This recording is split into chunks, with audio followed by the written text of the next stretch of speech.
السلام عليكم، معاكم اشرف زكريا. النهارده طبعا فلوج جديد. طبعا خدنا جالاكسي ونزلنا البحر. تعال يلا تعال شوفوا رد فعلي يا جماعه لما ننزل.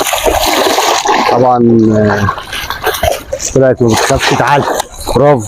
تعال تعال جالاكسي خدي. تعال خدي. تعال يلا. ها تعال برافو. تعال برافو. طبعا ده رد فعلها في الميه اهو يا جماعه. بس صافي بقى بس.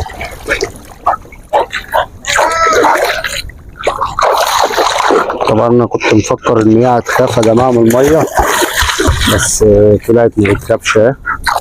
كويس. قلنا برضه مش هتخف عشان ميه البحر برضك يا جماعه حلوه للكلاب. لو نتايه مثلا عايزينها تصيد الكلام دوت